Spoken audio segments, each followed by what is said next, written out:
নমস্কার। কিছু মানুষের বিবাহ বিবাহ করার ক্ষেত্রে বেশ কিছু প্রতিবন্ধকতা তৈরি হয়। অনেক বাবা মা রয়েছে যারা তাদের ছেলে বা মেয়ের বিবাহ দেবার জন্য অনেক রকমভাবে চেষ্টা করছে, কিন্তু কিছুতেই তারা কিন্তু বিবাহ দিতে পারছে না। এই ক্ষেত্রে অনেক সময় দেখা যায় যেই মেয়ের বিবাহ দেবার কথা, বিবাহ দেবার কথা বাবা মারা ভাবছে, সেই মেয়ে যথেষ্ট এডুকেটেড, যথেষ্ট দেখতে ভালো এবং সত্যিকারের কিন্তু ঘরের কাজবাজের ক্ষেত্রেও প্রচণ্ড নিপুণা, কিন্তু তারপরেও কিন্তু সেই বাবা মারা বা তার পরিবার সেই মেয়ের বিয়ে দিতে পারছে না। এরকম ছেলেদের ক্ষেত্রেও দেখা যায়, অনেক ছেলে রয়েছে যারা যথেষ্ট ভালো চাকরি বাকরি করে, যথেষ্ট দেখতে স্মার্ট, কিন্তু তারপরেও মেয়ে পাচ্ছে না তাদের বিয়ে দেওয়ার জন্য। হ্যাঁ, বিষয়টা দেখতে কিন্তু কিছুটা অবাক লাগে, কিন্তু এরকম বিষয় অনেক ক্ষেত্রে হয়। আসলে এইরকম হওয়ার পেছনে রয়েছে আমাদের জন্মছক।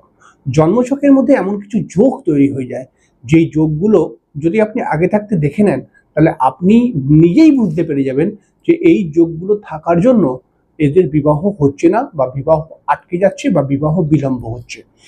এবং কিছু যোগ তো এমন আছে জন্মছকের মধ্যে ইন্ডিকেশন দেয়, সেই সমস্ত যোগ যদি জন্মছকের মধ্যে থাকে, তাহলে পরে এটাও কিন্তু ঠিক যে লেট করে বিবাহ হবে, তারপরে বিবাহের পরে কিন্তু ঝামেলা হবে।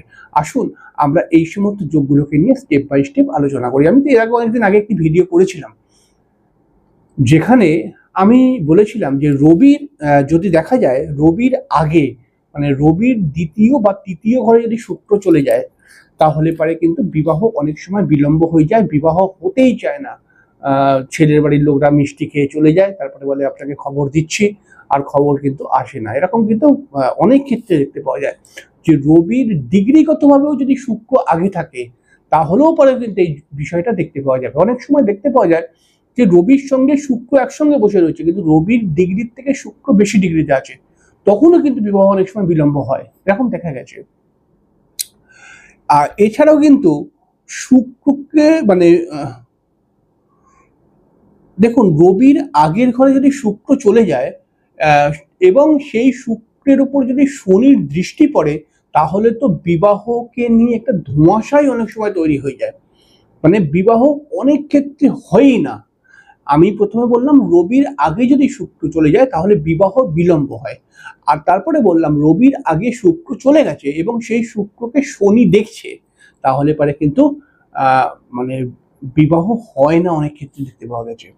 এরপরে কিন্তু আমি বলেছিলাম যে পঞ্চমপতি এবং চন্দ্র, অথবা পঞ্চমপতি এবং রবি, এই দুজনের ওপরেই যদি শনির প্রভাব থাকে, মনে করা যাক পঞ্চমপতির সঙ্গে শনি বসে রয়েছে এবং সেই শনি পঞ্চমপতির সঙ্গে বসে চন্দ্রকে দেখছে, অথবা পঞ্চমপতির সঙ্গে শনি বসে রয়েছে, সেই শনি হয়তো রবিকে দেখছে, তাহলে পরেও কিন্তু দেখা যাচ্ছে বিবাহ বিলম্ব হয় বা বিবাহ হতে অনেকটা দেরি হয়ে যায়।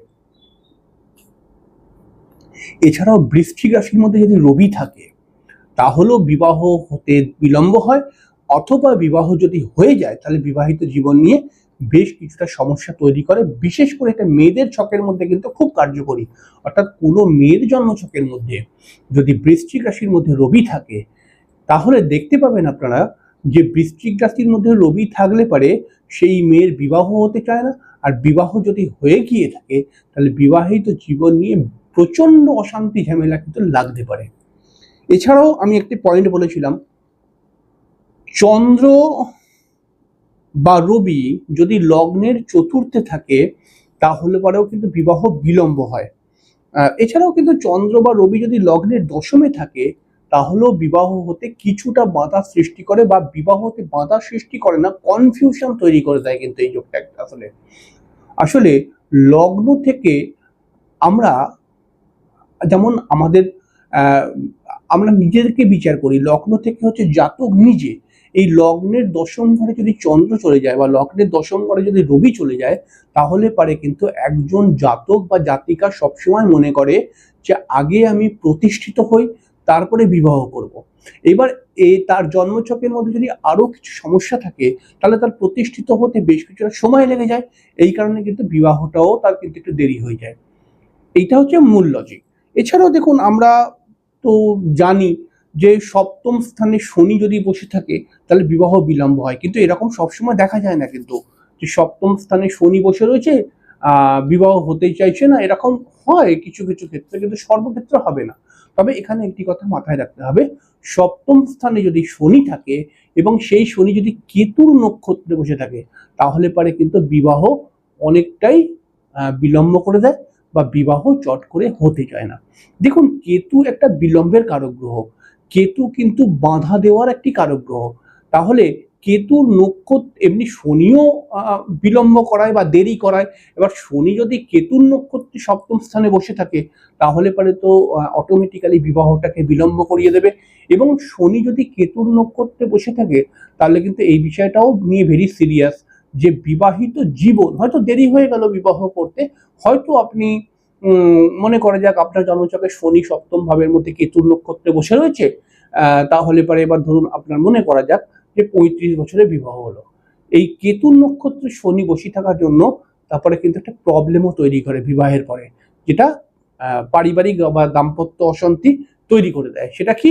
সন্তান হতে বাধা, বা আপনার পরিবারের সঙ্গে অ্যাডজাস্টমেন্ট হবে না, এরকম কিন্তু প্রবলেম ক্রিয়েট করে। তাহলে কার হবে না?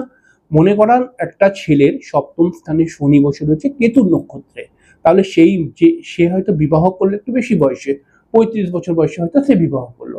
এবার যেই মেয়েকে বিবাহ করবে সেই মেয়ের অনেক সময় সন্তান হতে চায় না, বা সেই মেয়ের সাথে সেই ছেলেটার যে নিজের পরিবার, সেই পরিবারও কিন্তু বেশ কিছুটা বন্ডিং প্রবলেম তৈরি হয়। এছাড়া মাঙ্গলিক দোষটাও সর্বদাই বদনাম। অনেক জ্যোতিষী বলেন যে মাঙ্গলিক দোষ খুব বেশি একটা প্রবলেম দেয় না, আবার কিছু কিছু জ্যোতিষী বলেন মাঙ্গলিক দোষ যথেষ্ট ভয়ানক বা সমস্যা দেয়।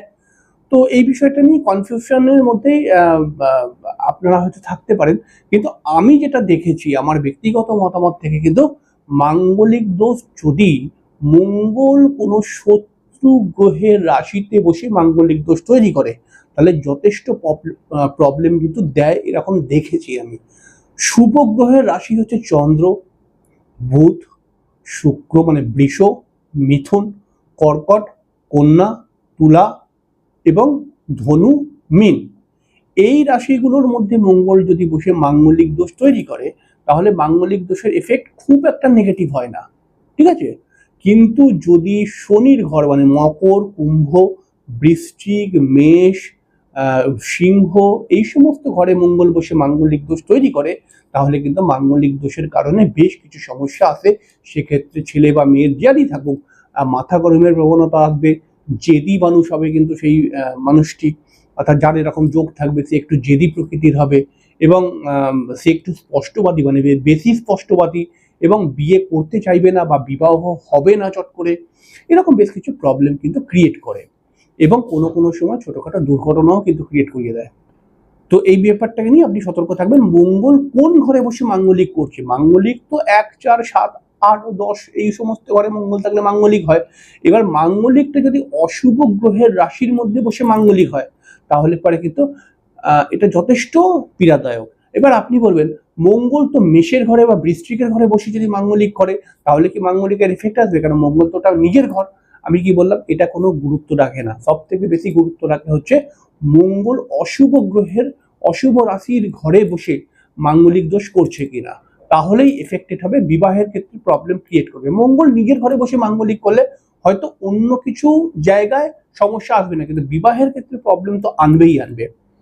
এছাড়া জন্মছকের মধ্যে বৃহস্পতি গ্রহটি কিন্তু আমাদের খুব গুরুত্বপূর্ণ, বিশেষ করে মেয়েদের জন্মছকের মধ্যে বৃহস্পতি কিন্তু আমি তো বলেইছি বিবাহের একটি কারক গ্রহ বলা যেতে পারে।